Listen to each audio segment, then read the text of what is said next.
Yaku minasan, welcome again with Mr. K di sini. Sebelum Mr. K mulai, jangan lupa like, share, and subscribe ya. Dan kali ini Mr. K bakal bawain seperti biasa Hunter x Hunter chapter terbaru yang udah rilis chapter 405. Ya nanti mungkin 2 hari lagi 406, tapi kalian sabar aja. Kali ini kita bakal bahas chapter 405-nya, oke? So, enjoy, kita continue lang again. Chapter 405 berjudul Penampilan. Momen langsung dimulai dengan memperlihatkan Hisoka yang lagi kerja sebagai dealer di kasino. Terus sambil kerja dia mikir kalau waktu denger soal semut Chimera, dia tuh sama sekali gak ngerasa apa-apa. Kenapa? Ya karena buat dia ya musuh itu cuma semut aja, jadi gak menarik. Bahkan dia gak terkesan sama kejadian-kejadian gemuruh di kapal yang ternyata cuma efek dari kemampuan kelompok dengan bantuan Nenbis. Hal-hal kayak gitu ya yang bikin Hisoka gak tertarik sama sekali. Pasalnya menurutnya ya pertarungan itu harus kayak ya kayak hubungan khusus lah. Dia gak suka sama mainan hewan, bertarung lawan makhluk lain, atau party play lah, bertarung rame-rame. Yang dia mau itu pertarungan satu lawan satu yang penuh cinta dengan manusia lain. Emang gokil, agak sinting sih pemikiran Hisoka ini.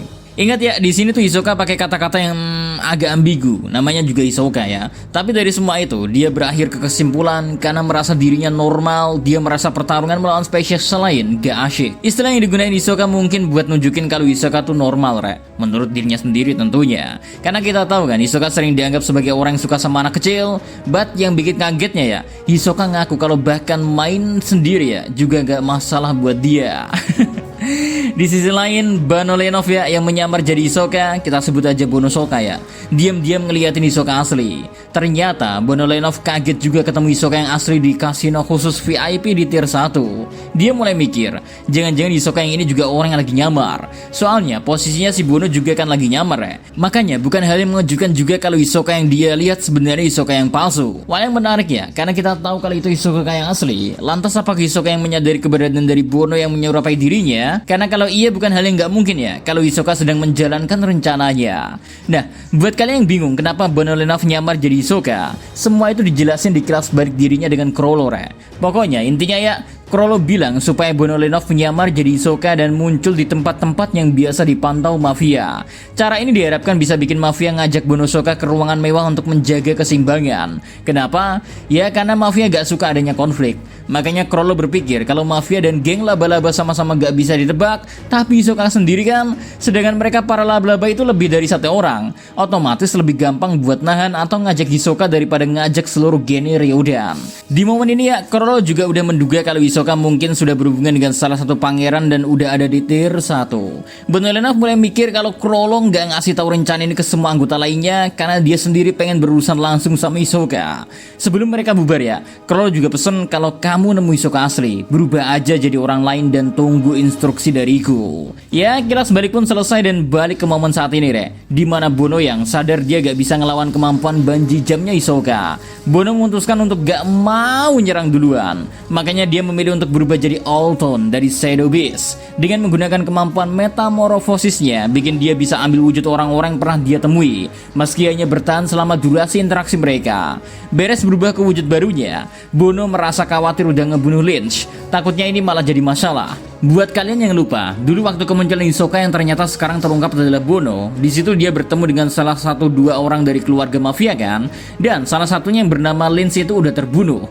Makanya di sini Bono kepikiran kalau aja mafia bakal salah paham dan mengira Hisoka yang ngebunuh Lynch, terus menyerbu lantai atas buat balas dendam, tapi ya dia sendiri gak yakin. Buat kalian yang bingung kenapa ya, ada 2 alasan dia ngebunuh Lynch tapi gak ngebunuh Zakuro. Pertama, dia nyadar cuma Lynch dan target pukulannya yang bisa dengar suara batin setelah dipukul.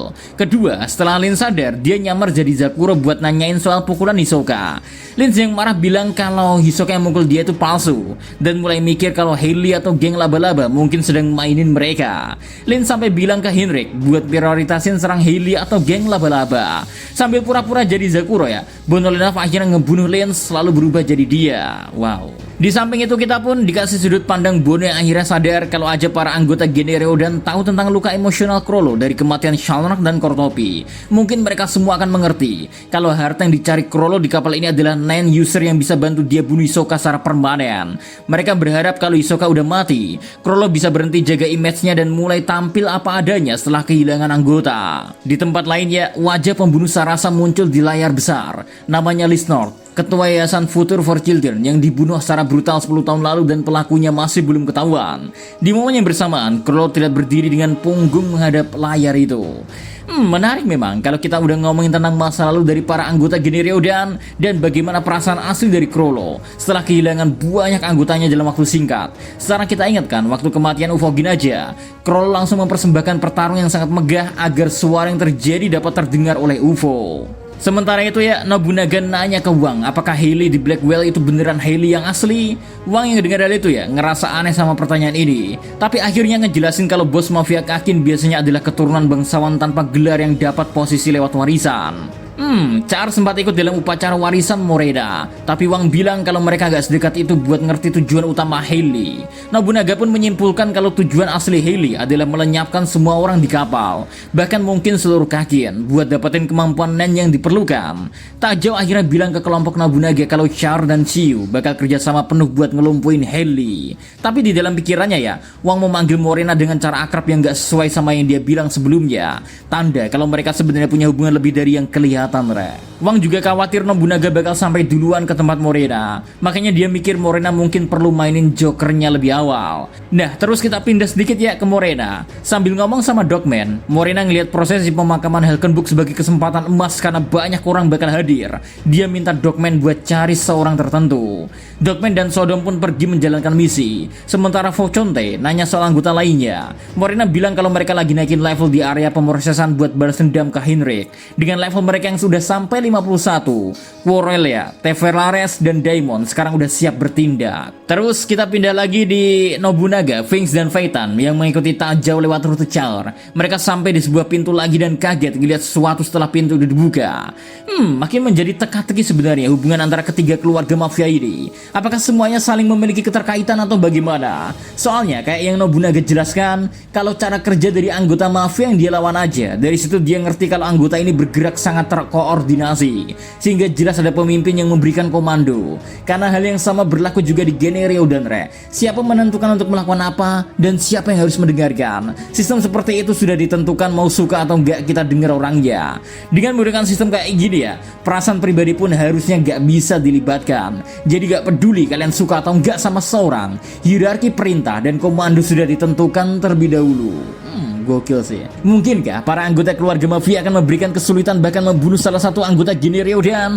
Karena kita tahu kan seberapa kuat mereka dan seberapa berbahayanya ketika salah satu anggota Gene Ryodan serius dalam bertarung. Jadi kesimpulannya kali ini di chapter kali ini ya, konflik Hisoka, mafia, dan Gene Ryodan jelas gak kalah menarik perhatian dibandingkan konflik perebutan tahta antar para pahlawan. Semakin gila di kapal Blackwell ini yang bakalan terjadi. Oke? So, kita bakal lanjut di chapter 406 nanti. Jadi tetap stay tune di Bisergi, oke, Adi Media. So, see you next time. Adi Sekar Melos, Teseruan, salam Adi Media. Jangan lupa like, share, and subscribe, oke? Thank you.